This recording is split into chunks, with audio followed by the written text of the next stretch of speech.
আজ আমরা ক্লাস 12 এর বায়োলজি ক্লাসে মানব জনন চ্যাপ্টার থেকে পড়ব শুক্রাশয়ের আণুবীক্ষণিক গঠন। তোমরা এর আগে পুংজননতন্ত্র পড়তে গিয়ে শুক্রাশয়ের আভ্যন্তরীণ গঠন কিছুটা পড়েছো। শুক্রাশয়কে যদি আমরা কাটি দেখতে পাবো বাইরের দিকে একটা তন্তুময় আবরণ আছে।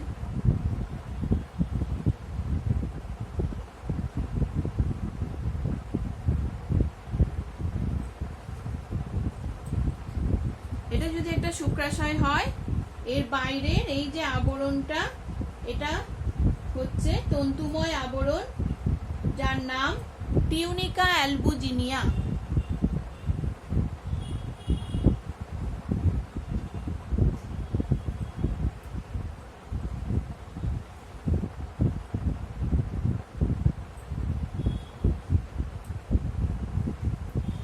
টিউনিকা অ্যালবুজিনিয়ার ভেতর দিকে আর একটা রক্ত জালক সমন্বিত স্তর থাকে, তোমরা পড়েছো আগে, সেটা হচ্ছে টিউনিকা ভাস্কুলোসা।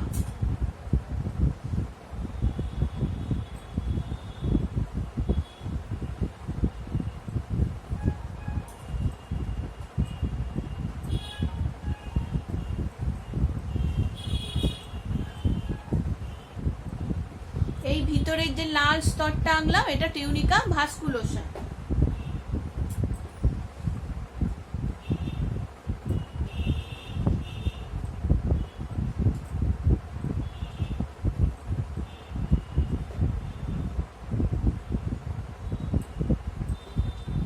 ঠিক আছে, এবার তোমরা দেখেছো আগে শুক্রাশয়ের ভেতরটা 200 থেকে 250টা কম্পার্টমেন্টে ভাগ করা থাকে। এই বাইরের স্তর থেকে টিউনিকা অ্যালবুজিনিয়া থেকে কিছু তন্তু ভেতর দিকে ঢুকে শুক্রাশয়কে কতগুলো প্রকোষ্ঠে এরকম ভাগ করেছে।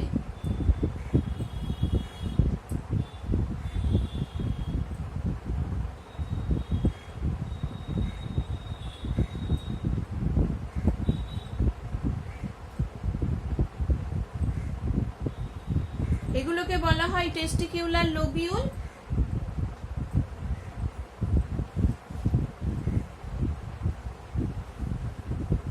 প্রত্যেকটা প্রকোষ্ঠের মধ্যে 1 থেকে 3টে কি থাকে? সেমিনিফেরাস টিউবিউল, মানে শুক্র উৎপাদক নালিকা।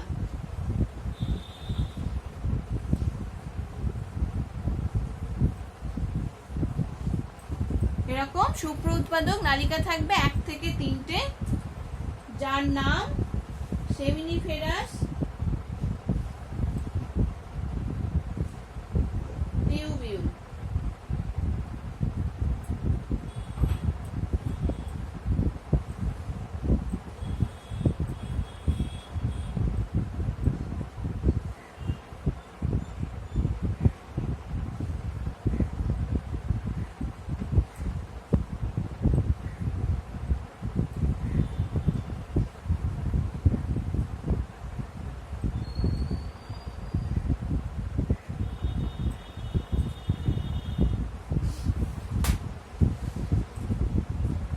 এই সেমিনিফেরাস টিউবিউল গুলো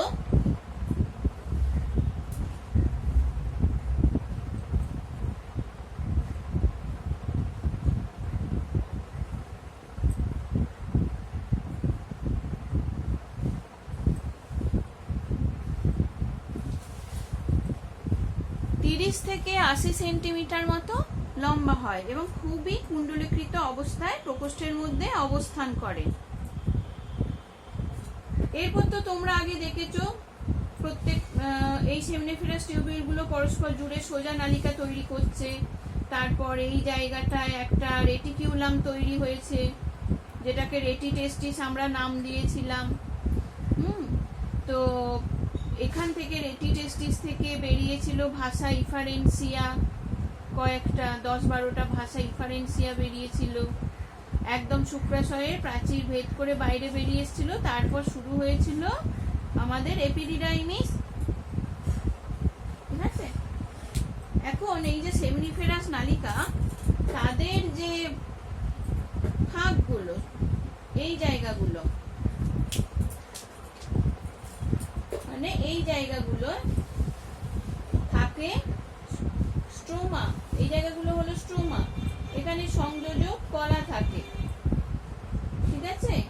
এগুলো হচ্ছে স্ট্রোমা।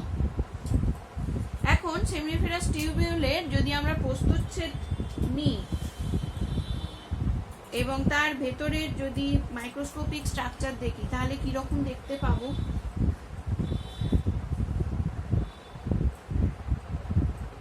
সেমিনিফেরাস নালিকাগুলো প্রস্থচ্ছেদে গোলাকার বা ডিম্বাকার।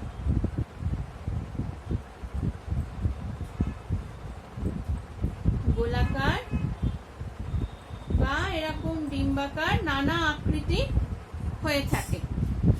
সেমিনিফেরাস নালিকার একেবারে বাইরের এই যে আবরণটা, এটা হচ্ছে ভিত্তি পর্দা।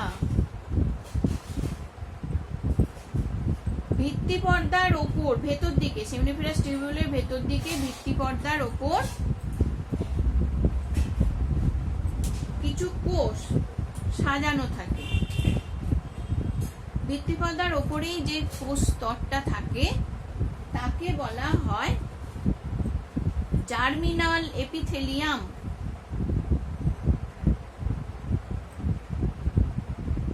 এইভাবে ভিত্তি পর্দার ওপরে কোষগুলো সাজানো থাকে। এই কোষগুলোকে বলা হয়, কি বললাম, এই স্তরটা আর কি, এরা হলো জার্মিনাল এপিথেলিয়াম। ঠিক আছে?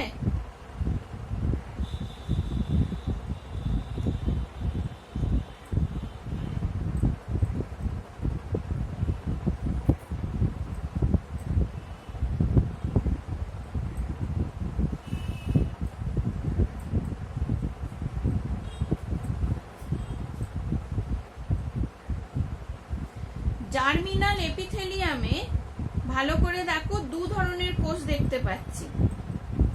এই কোষগুলো, এগুলো হচ্ছে স্পারমাটোগোনিয়াল কোষ।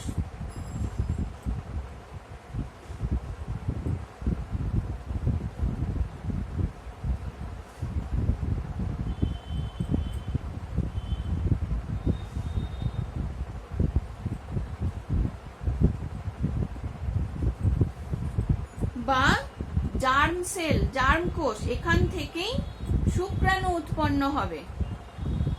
এরা শুক্রাণুর মাতৃকোষ। আর কিছু কোষ দেখো ভিত্তি পর্দা থেকে সেমিনিফেরাস নালিকার গহ্বর পর্যন্ত এরকম লম্বালম্বি অবস্থান করছে। এই যে কোষগুলো এইভাবে থাকে,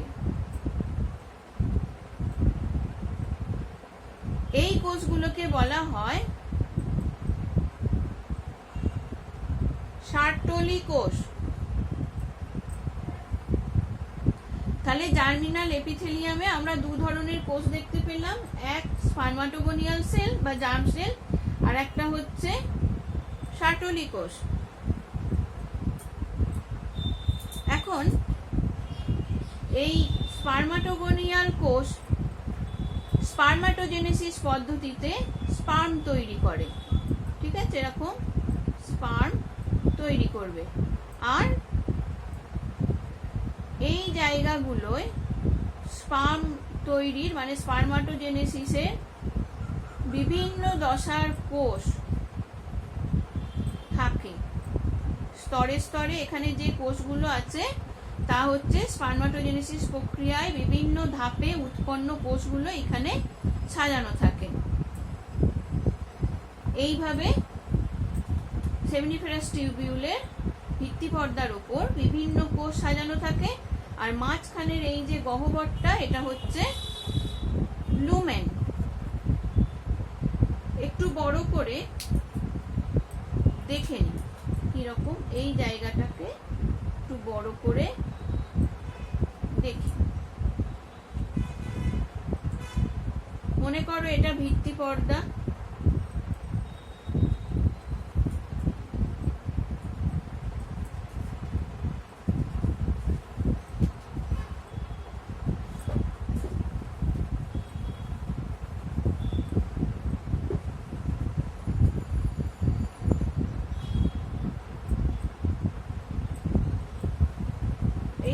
পর্দা সেমিনিফেরাস নালিকার একটুখানি অংশ দেখাচ্ছি, এটি ভিত্তি পর্দা।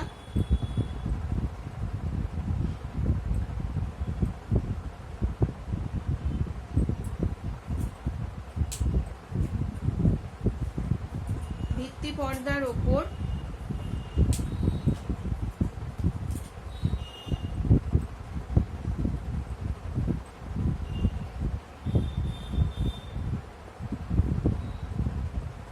এইভাবে শাটলি কোষ,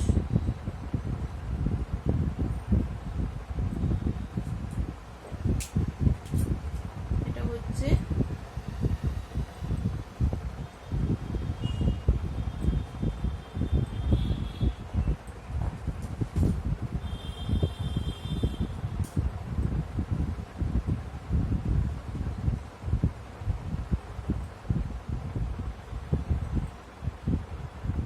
শাটলি কোষ।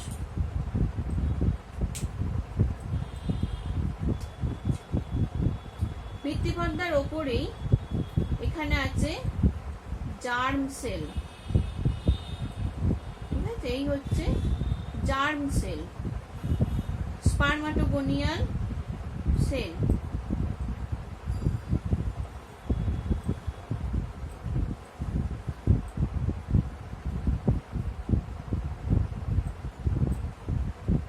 তারপর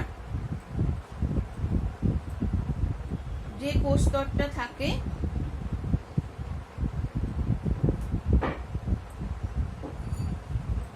তা হলো প্রাইমারি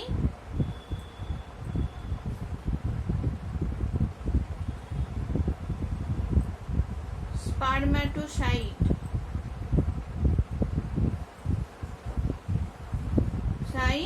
প্রাইমারি স্পারম্যাটোসাইট কোষস্তর থাকে।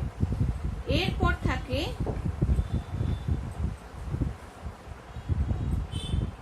এরা সেকেন্ডারি স্পারম্যাটোসাইট।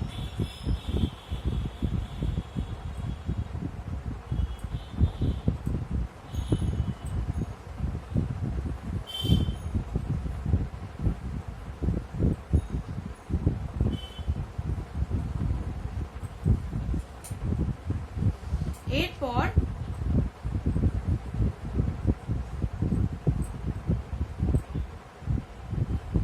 থাকে স্পারমাটিড,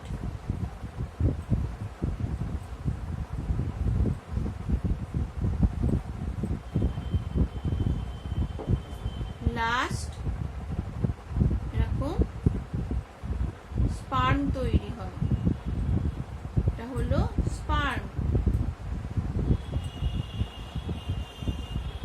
বা শুক্রাণু। এইভাবে ভিত্তিপর্দার ওপরে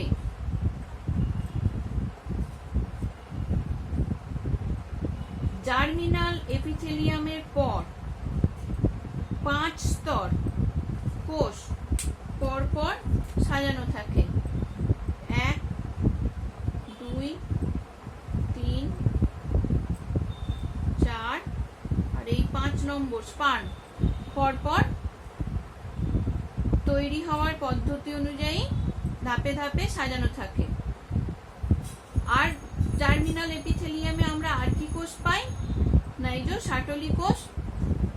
শাটলি কোষ জার্মিনাল এপিথেলিয়াম থেকে ভিত্তিপর্দার উপর থেকে একদম সেমিনিফেরাস টিউবিউলের লুমেন অবধি বেশ লম্বা ভাবে অবস্থিত, বহুভুজাকার হয়, লম্বা বহুভুজাকার এই কোষগুলো।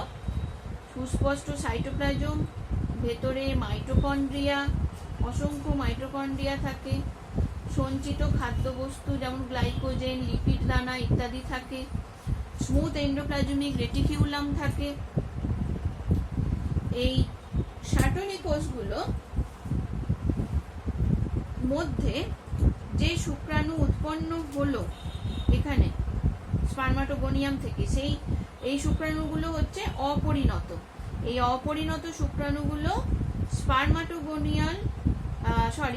শাটলি কোষের মধ্যে তাদের মাথা ঢুকিয়ে এখান থেকে পুষ্টিরস শোষণ করে। এইভাবে গুচ্ছাকারে এর মধ্যে মাথা ঢুকিয়ে থাকে, ওখান থেকে পুষ্টিরস শোষণ করে ওরা পরিণত হয়। তারপর শাটলি কোষ থেকে ওদের মুক্তি ঘটে, ওরা গুচ্ছাকারে সেমিনিফেরাস টিউবিউলের লুমেনের ভেতর দিয়ে নেমে আসে সোজা নালিকা, তারপর এটিটেস্টিস হয়ে ভাসা ইফারেন্সিয়া, এপিডিডাইমিস হয়ে ভাস ডিফারেন্স হয়ে চলে যায়। তো শাটলি কোষ যেহেতু শুক্রাণুগুলোকে শেল্টার দিচ্ছে, পুষ্টি দিচ্ছে, তাই ওদেরকে নার্স সেল বা ধাত্রী কোষও বলা হয়, ধারক কোষও বলা হয়। ঠিক আছে, এগুলো এক প্রকারের ধারক কোষ। এর আরো অনেক কাজ আছে শাটলি কোষে। কি কাজ আছে তোমরা পরে পড়বে। এই গোলাকার স্পার্মাটিড থেকে রূপান্তরের মাধ্যমে এই ব্যাঙাচি আকৃতির যে স্পার্ম তৈরি হয়, মানে স্পার্মিওজেনেসিস প্রক্রিয়ায় যখন স্পার্ম তৈরি হয় তখন স্পার্মাটিডের অধিকাংশ সাইটোপ্লাজম স্পার্মের দেহ থেকে বাদ দিয়ে দেয়া হয়। এছাড়া ত্রুটিপূর্ণ স্পার্ম যেগুলো তৈরি হয় সেগুলোকে এবং বাদ দেওয়া সাইটোপ্লাজমকে ফ্যাগোসাইটোসিস পদ্ধতিতে শাটলি কোষ নষ্ট করে দেয়। আর একটা কাজ করে শাটলি কোষ, সেটা হচ্ছে অ্যান্ড্রোজেন বাইন্ডিং প্রোটিন তৈরি করে।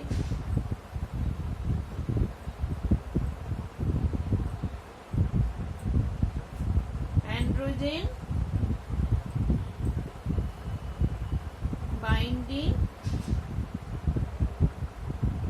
প্রোটিন, সংক্ষেপে ABP, শাটলি কোষ থেকে তৈরি হয়, যারা শুক্রাণুর চারপাশে টেস্টোস্টেরনের গাঢ়ত্ব বৃদ্ধি করে, ফলে স্পার্মিওজেনেসিস প্রক্রিয়াটা ত্বরান্বিত হয়। আর কি করে শাটলি কোষ না ব্লাড টেস্টিস ব্যারিয়ার তৈরি করে। ব্লাড টেস্টিস ব্যারিয়ারটা কি?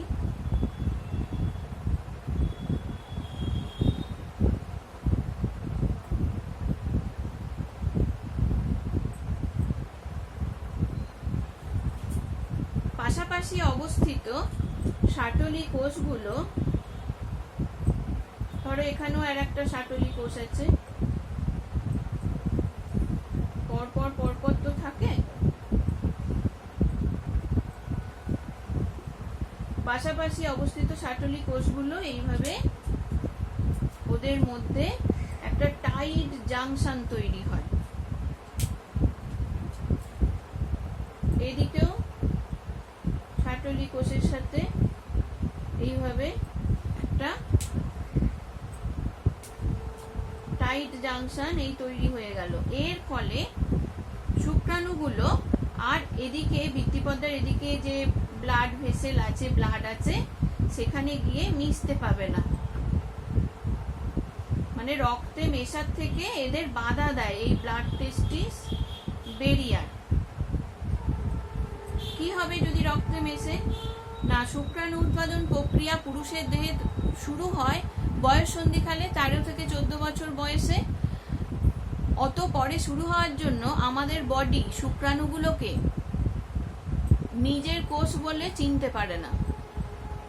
আমাদের বডি বলতে আমাদের যে অনাক্রম্যতা তন্ত্র, নিজের কোষ বলে ওদের আইডেন্টিফাই করতে পারে না। যদি রক্তে মেশে তখন আমাদের অনাক্রম্যতা তন্ত্র শুক্রাণুগুলোকে ফরেন বডি বলে আইডেন্টিফাই করবে এবং অ্যান্টিবডি তৈরি করে শুক্রাণুগুলোকে ধ্বংস করে দেবে।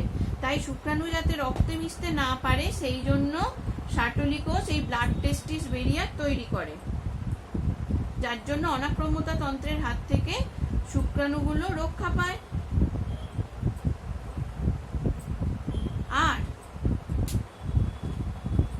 আর একটা জিনিস, এই যে বললাম সেমিনিফেরাস টিউবিউলের ফাঁকে ফাঁকে স্ট্রোমা আছে, ওখানে কি থাকে?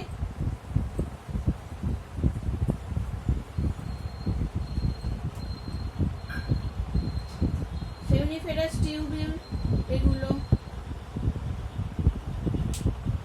এই যে স্ট্রোমা অংশ, এই জায়গাগুলো সংযোজক কলা থাকে, রক্তবাহ নার্ভ ইত্যাদি এই জায়গায় থাকে। ওইখানে আর এক বিশেষ প্রকারের কোষ থাকে, বহুভুজাকার এবং গুচ্ছাকারে থাকে।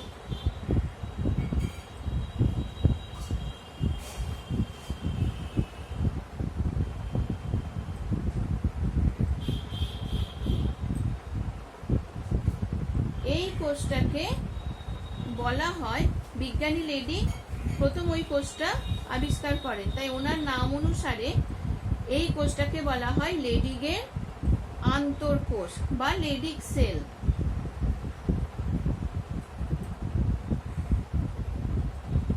ঠিক আছে, এগুলো লেডিক সেল। এখান থেকেই তোমার টেস্টোস্টেরন হরমোন খরিত হয়।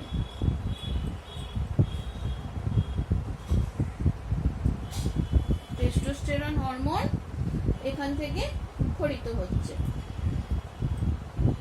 তাহলে এই হলো শুক্রাশয়ের আণুবীক্ষণিক গঠন। এবার আমরা পড়ব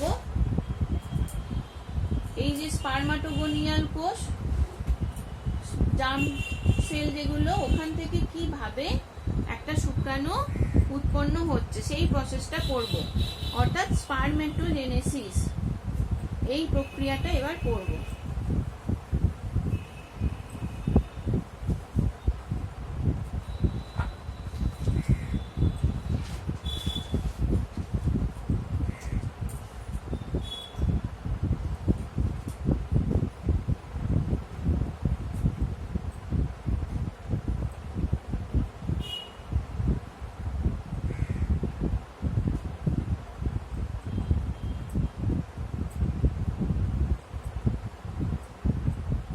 স্পারমেটোজেনেসিস কি?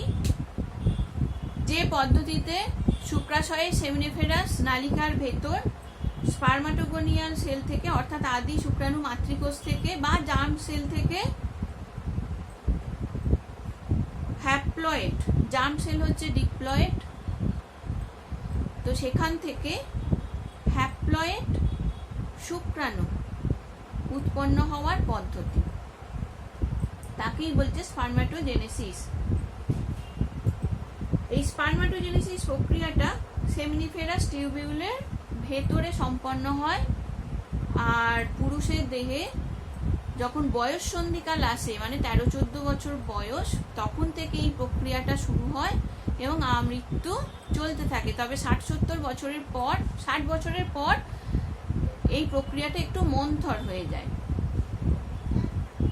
তো স্পারমাটোজেনেসিস প্রক্রিয়া, এটাকে আমরা 3টে ধাপে ভাগ করতে পারি। এক হচ্ছে স্পারমাটোসাইটোজেনেসিস,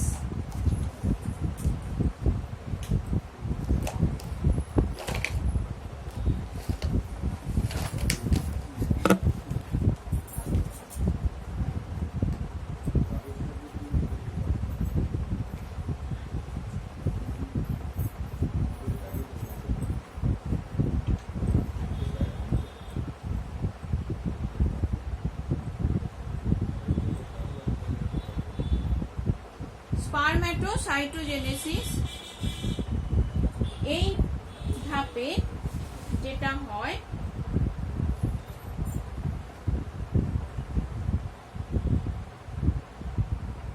জার্ম সেল মানে স্পারমাটোগোনিয়াল সেল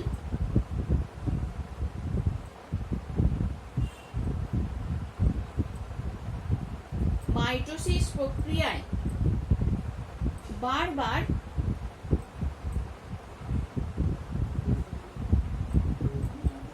বিভাজন করবে। তার মানে এই ধাপের প্রথম ভাগটা হচ্ছে, প্রথমে যেটা ঘটে সেটা হচ্ছে সংখ্যা বৃদ্ধি ঘটে। জার্ম সেল বারবার মাইটোসিস প্রক্রিয়ায়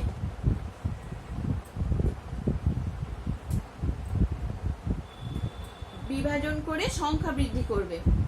প্রত্যেকটা জার্ম সেল থেকে 2 থেকে 4টে এইভাবে সংখ্যা বৃদ্ধি ঘটবে। এরা প্রত্যেকেই 2n এইভাবে স্পারমাটোগোনিয়াম তৈরি হবে, মানে শুক্রাণু মাতৃকোষ। স্পারমাটোগোনিয়াম 2 রকম তৈরি হয়, একটা এ টাইপ, একটা বি টাইপ। এ টাইপটা স্টেম সেল হিসাবে কাজ করে। ঠিক আছে, কি করবে না, এদের থেকে আবার ডিভিশনের মাধ্যমে স্পারমাটোগোনিয়াম কোষ তৈরি হবে মাইটোসিস ডিভিশনের মাধ্যমে। আর এই বি টাইপ যেটা, এটাই শুক্রাণু মাতৃকোষ হিসাবে কাজ করবে। এর এবার বৃদ্ধি ঘটবে, বৃদ্ধি ঘটার পরে সাইটোপ্লাজমের পরিমাণ, কোষের ভেতরে সব রকম উপাদানের পরিমাণ বেড়ে ওটা আকার আয়তনে বড় হবে। তখন এটাকে আমরা বলবো প্রাইমারি স্পারমাটোসাইট। এটাও কিন্তু ডিপ্লয়েড, অর্থাৎ এর মধ্যে 44টা অটোজোম আর একটা এক্স ক্রোমোজোম আর একটা ওয়াই ক্রোমোজোম, এই দুটো সেক্স ক্রোমোজোম থাকছে। তাহলে এই দ্বিতীয় ধাপটা হলো বৃদ্ধি দশা।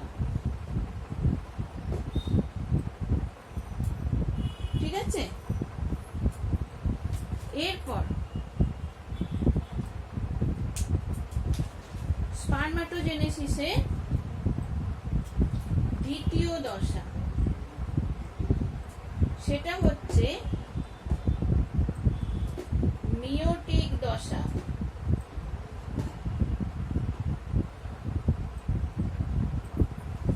মিওটিক দশায় কি হয় না, প্রাইমারি স্পারমাটোসাইটের মিওসিস বিভাজন ঘটবে। মিওসিস তোমরা পড়েছো দুটো ধাপে হয়। ফার্স্ট মিওটিক ডিভিশন হবে প্রথমে। কি হলো এখানে, ফার্স্ট মিওটিক ডিভিশন হলো।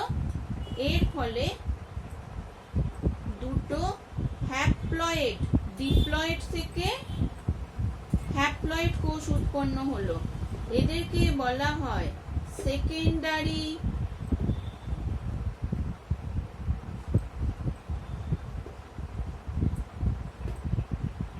স্পারম্যাটোসাইট। এরা এন হ্যাপ্লয়েড, অর্থাৎ এর মধ্যে 22টা অটোজোম অর্ধেক হয়ে গেছে। আর যে কোনো এক প্রকারের সেক্স ক্রোমোজোম, হয় এক্স থাকবে অথবা ওয়াই থাকবে।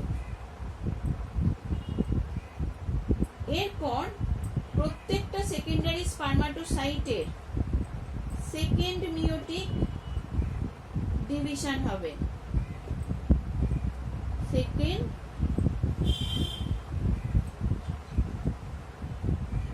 মিওটিক ডিভিশন। এর ফলে 4টে অপত্য কোষ উৎপন্ন হবে।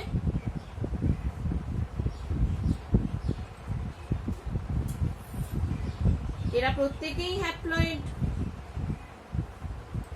এদেরকে বলা হয় স্পারমাটিড হ্যাপ্লয়েড, অর্থাৎ এরও 22টা অটোজোম আর এক্স অথবা ওয়াই। এবার স্পারমাটোজেনেসিস প্রক্রিয়ার লাস্ট ধাপ, সেটা হচ্ছে স্পারমিওজেনেসিস।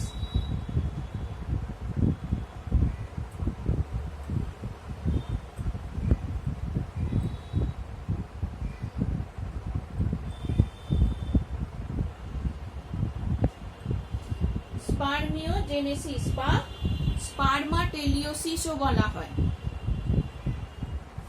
এই ধাপটায় কি হয় না, এই যে গোল গোল স্পারমাটিড তৈরি হয়েছে, এদের রূপান্তর ঘটে। রূপান্তরের ফলে গোল স্পারমাটিড থেকে একদম সম্পূর্ণ অন্য স্ট্রাকচার, ব্যাঙাচির মতো দেখতে স্পার্ম তৈরি হবে।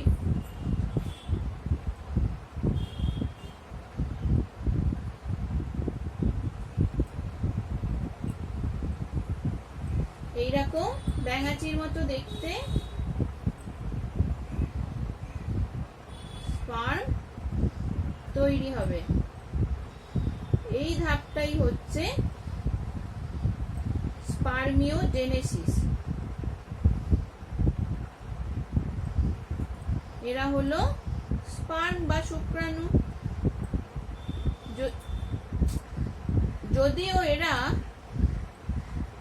পরিণত এখনো নয়, পরিণত হওয়ার জন্য এদেরকে কোথায় যেতে হয় না শাটলি কোষের মধ্যে মাথাটা ঢুকিয়ে ওখান থেকে পুষ্টিরস শোষণ করতে হয় এবং ওইখানেই ম্যাচিওর হয়। তারপর শাটলি কোষ থেকে পরিণত হওয়ার পর ওদের মুক্তি ঘটে এবং সেমিনিফেরাস টিউবিউলে লুমেন দিয়ে নেমে আসে। শাটলি কোষ থেকে এদের মুক্তিকরণকে বলা হয় স্পারমিয়েশন। আচ্ছা, এবার দেখবো এই ধাপটা, এই যে স্পারমিওজেনেসিস, কিভাবে একটা গোল স্পার্মাটিড থেকে এই রকম স্ট্রাকচারের একটা স্পার্ম চলে এলো, সেইটা এবার দেখবো।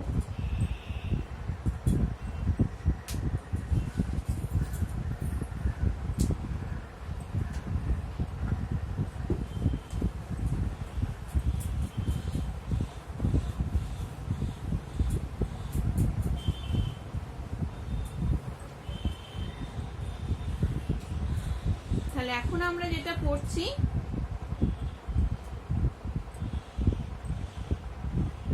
স্পারম্যাটোজেনেসিসের শেষ ধাপটা স্পারমিওজেনেসিস।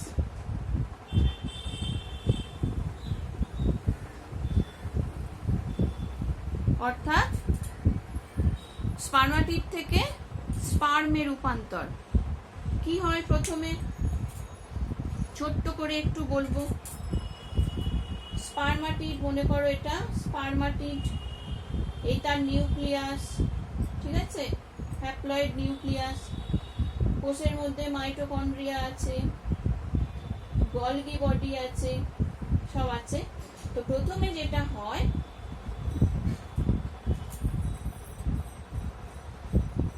গলগি বডির মধ্যে